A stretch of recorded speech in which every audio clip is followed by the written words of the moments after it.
Hello everyone, this is Julie from Heart to Hand. I hope you're all doing really well and you've been finding a little bit of creative time. I have found a little bit of creative time, so I have been creating my February hybrid folio. I am up to the matting stage now, so it's pretty exciting, and I've decided to use a digital paper collection this time rather than a store-bought one. And I've been busy printing off my papers and cutting them up, and I thought I would come on and talk to you a little bit about digital papers today. So if you're new to digital papers, this might be a good video for you. If you're an old hand at it, it mightn't be much new information, but I thought I'd share with you what I'm doing anyway. The paper collection I'm using is really beautiful. It's called Compendium Chapter 1 by Paper Phenomenon. It is a beautiful paper collection. However, it is a 12 by 12 paper collection. And normally when you would want to print a 12 by 12 piece of paper, you would need a wide format printer. And I don't have a wide format printer, I just have the regular A4 type printer. But do you know what? That's not stopped me using these beautiful 12 by 12 papers.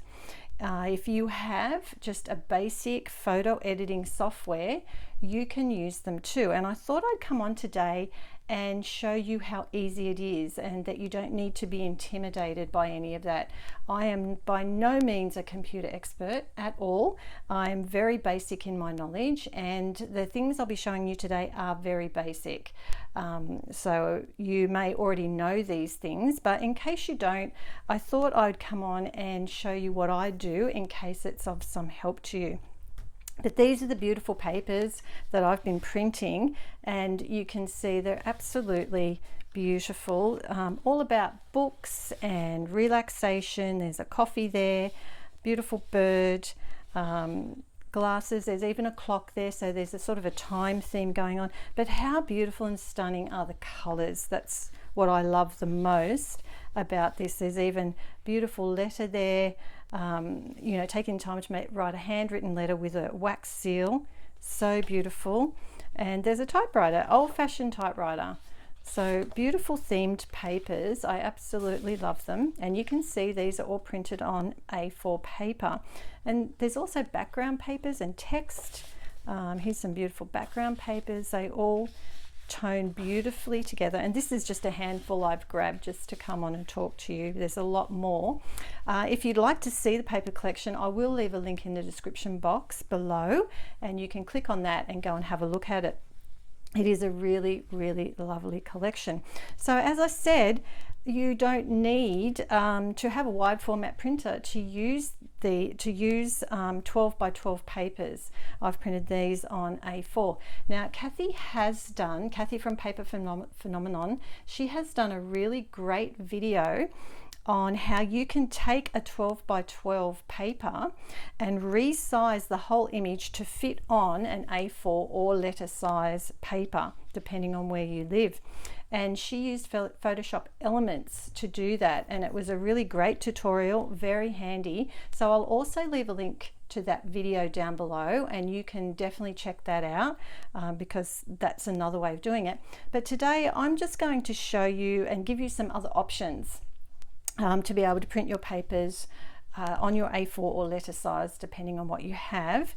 And as I said, they're really basic techniques. I'm going to be using a photo editing software called Affinity Photo. I don't have Photoshop. I prefer to use this one, but because what I'm doing is so basic, you can take what I'm doing, and I'm sure you will be able to translate that into Photoshop or whatever you have, whatever photo editing software you have. I'm sure you'll be able to do it. So having said that, why don't you come with me over to my computer and we'll have a little play around, and I'll show you some of the really simple things you can do with 12 by 12 papers. And then when we've done that, I will print them out and come back and show you the result of our work. And also, if you stick around, I'll also give you a little sneak peek into my February hybrid folio. I've started the matting, and I can show you how you can, a page to show you how you can use these papers. All right, so come along with me now. We'll go over to my computer and we'll have a little play. Okay, well, here I am at my computer, and as you can see, I already have my photo editing software open and ready to go. I'm using Affinity Photo, but you can use whichever photo editing software you like. So to start with, we need a document to work on. So I'm going to go up to File, New, and I'm going to create a new document here. So I'm going to make an A4 document, but you need to choose the size you want to print. So in your case, it may be a letter size, depending on your printer. For me, it's going to be A4. So I've chosen A4. I'm going to use inches as my document measurements, and I'm going to select portrait as my orientation to start with. So let's create that, and here's my document. And now we need to find a piece of paper to play with. So again, I go to File, I'm going to go Place, and that will bring me to my file where all my pattern papers are stored. So you can see I've got quite a few A4s already saved here. So I'm going to scroll down to the original paper collection, which is down here, the 12 by 12s, and I'm going to choose a pattern paper. I'm going to choose this one. I'm going to click Open, and then I'm going to click and place it. Okay, so now I can grab this paper and I can move it all over my document and capture any part of it I like. So to start with, I am going to capture this left-hand side. I want to grab these books and this candle. They look really nice. So I want to save this. To do that, I simply go up to File again, and I come down to Export, and I'm going to export it as a JPEG. And I've got best quality chosen here, and I also want to export the whole document, and I simply click Export, and then I just give it a title. I might call it, it is 5 is the number of the page, and I might just put A because it's one side of the page, so 5A, and then I would click Save, and that would save that document to my computer ready to print. Now I'm not going to save this because I already have it, so I'm going to click Cancel to cancel out of it. And then I would move on and do the other side of that page, and I click simply move it over, and now I have a different pattern paper. I have this lovely little pot plant. I still have my candle on some books and this lovely floral as well. And then again, I would go File, Export, JPEG, best quality, whole document, Export, and then I would save it with a title. I would probably call this one 5B and click Save. Again, I'm not going to do that because I do already have this paper saved, so we'll cancel out of that.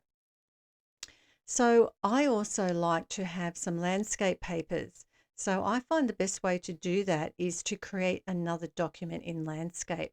So I simply go to File, New, and I choose, in my case, A4. I'm going to change this again to inches, and this time I'm going to choose the landscape orientation, and I'm going to click Create. And so now I have a new document that's in landscape. I still have my original portrait one that I can play with, but now I also have a landscape one.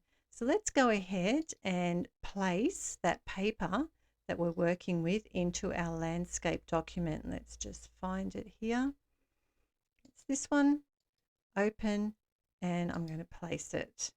So now you can see I can now grab the lower and upper section of this page.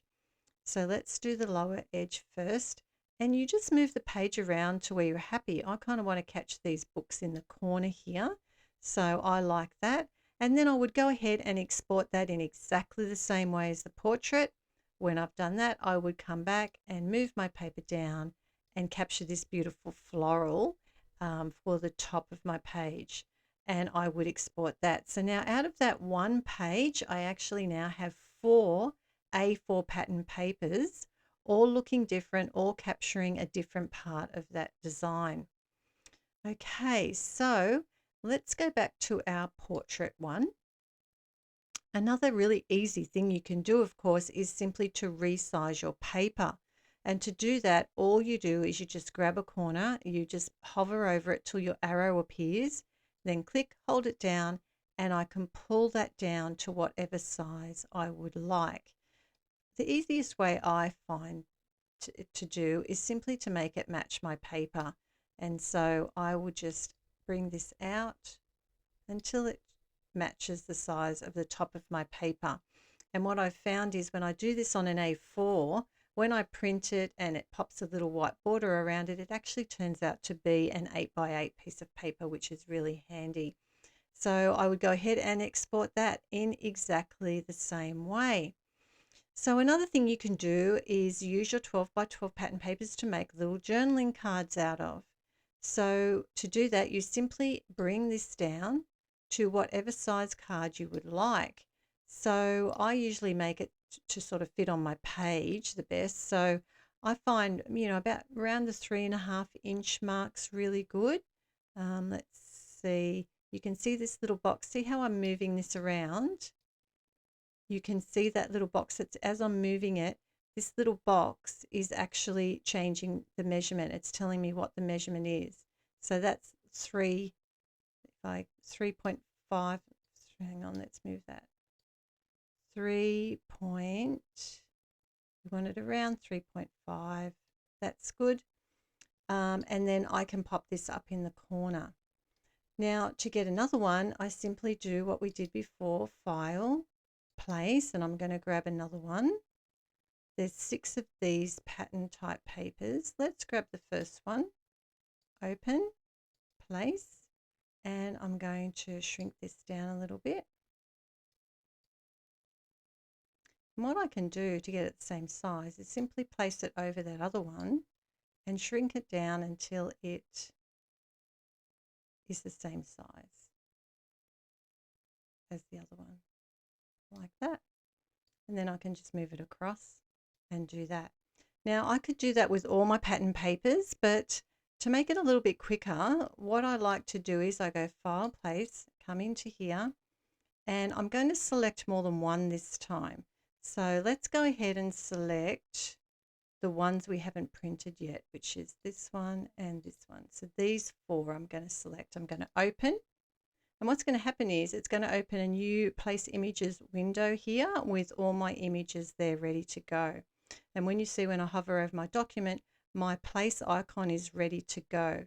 So instead of clicking this time, what I'm going to do is I'm going to hover until I get this little dot in the corner. I'm simply going to drag until it's the same size as the one above. And you'll notice it's disappeared out of the window.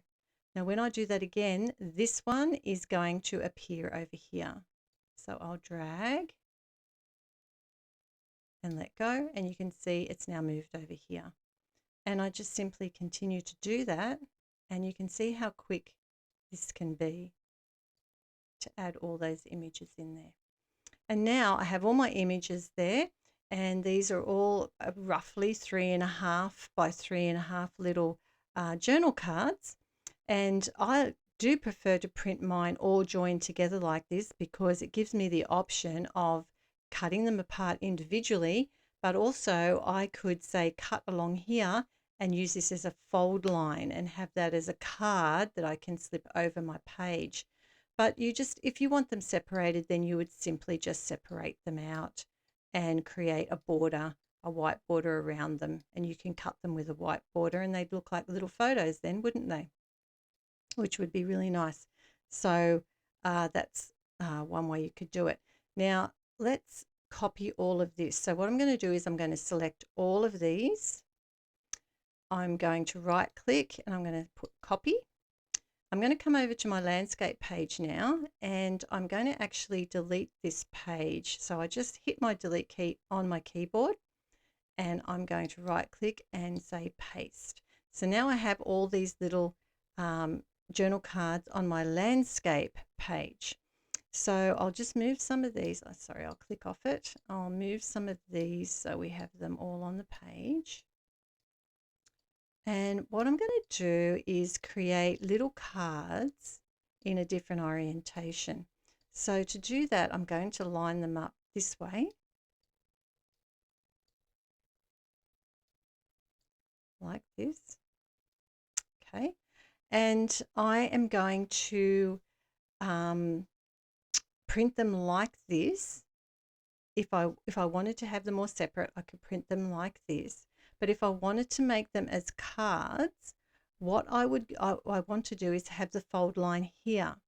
So I would cut them down here and fold here. The only problem is when I fold it, the back side's going to be upside down, isn't it? So if this is the front of our card, this will be upside down.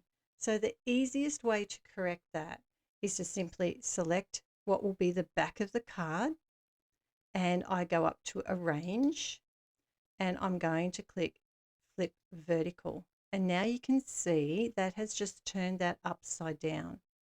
And I would do the same thing, Arrange, Flip Vertical, for all of these ones. Arrange, Flip Vertical, and there you have it. And so now I have some cards here that I would cut down here and fold along here. This would be my front, and this would be the back of the card. So that's another way you can do it also. So there's some ideas for you for using 12 by 12 papers, just a few very simple ideas. So what I'm going to do now is I will tidy these up a little bit. I will go and print them out, and then we will go back to my craft desk and I will show you what they look like. Well, I'm back at my craft desk and I've been busy printing, and I've printed out all our hard work we've just done. Well, it wasn't really hard, was it? It was pretty simple, and it's actually a lot of fun. I really enjoy doing it. So the first one I wanted to show you was our 8 by 8 paper that we made. You might remember we made it to the size of our document, but when I printed it out, it did put a white border around, and this does indeed measure 8 by 8. So if you're using 8.5 by 11 paper, yours might be slightly bigger as well. So this is 8 by 8, and that is the whole design printed there. Okay, now the next one I'm going to show you is the vertical ones we did. Remember, we did one half, we did the books, and we did the little flower pot, remember? And these are the two halves that I've printed off. So you can see I've got these two now beautiful pieces of paper from the one. And if I just slip them over here, you'll see how they go together and actually form that one design. So they're overlapped. So that's that design, 8.5, and that's what it looks like on my A4 paper. Okay, so those two. And then we had our horizontal papers or landscape papers, and that was the bottom half of our paper that we printed, and here is the top half of the paper that we printed. And you can see the feature now is this beautiful floral, whereas here it's more the books and the pot plant. And again, these overlap something like that and create the same design, but I've now got it broken down into two horizontal papers. Okay, so there's those. And then these are our little journaling cards that we made, and as you can see, I have printed them close together. I haven't left a gap, but you can, as I've said, you can move these around in your software if you want to have them more separated. I keep mine together so I can cut them individually if I want, but also I can cut them, say these two, and then fold them together to form a card, a little note card, and have that in my journal. And this was the other one we worked on, which was the cards again, but we did it in our landscape format, if you remember. And remember, I turned that image around. So these ones are all upside down. So when I go to fold this way, which is just a different orientation for our cards, it will be round the right way on the other side. Okay, so just another idea. And again, you can just cut them apart if you would like. And as I said, you can separate these in your software and have white borders around. Then they look a little bit like photos, don't they? A little bit like Polaroid photos. And I just wanted to show you this one because don't forget, if you don't have photo editing software, you can always just print 2, 3, 4, 5, 6 to a page in your, in your printing preferences. So you could select 2 papers that I have done here, and I've simply selected in my printing dialog box to print 2 to a page, and that's shrunk them down nicely. And what's great about text is you then have a different size text to work with. It's not just your big one. So if say you have a smaller area you want to mat, the smaller text might look better than really big text on that small area. So that's another option for you too. Well, as promised, I'm going to give you a little sneak peek into my February hybrid folio, and I just wanted to highlight this page for you because this looks familiar to you, right? This is the papers we were working on, and I just wanted to show you how I used them. So I used the 2 portrait papers that we printed. You might remember we did the 2 halves, and what I did was I took this one with the books and I made a feature of the book. So I've actually lined up this edge with my pocket edge. Okay, this is a side loading pocket, by the way. And I've lined that up there and I've cut it. And then what I've done is I've taken this one with the pot plant, because I wanted the pot plant here, and I've just lined it up the best I can, and I've cut this one. And the great thing about that is I now have paper that comes in underneath my pocket as well, because they're overlapped. And you can see I've tried to match my books here and the floral design, so that even though I have a side loading pocket, I have the whole design in place. So that's one way. You can obviously use these individually, but that's one way I've used it together. So it's really handy to print like this. You can do these continuous designs. You can also do it on when you use your horizontal or landscape papers. If you have stacked pockets, it's another really nice way you can do it as well. So it does come in really handy. So anyway, that's just another option for you to use, and don't feel afraid of purchasing a 12 by 12 paper collection if you only have a regular size printer. You can do lots of things with it, and it gives you these lovely results. So go ahead and have some fun and see what you can come up with.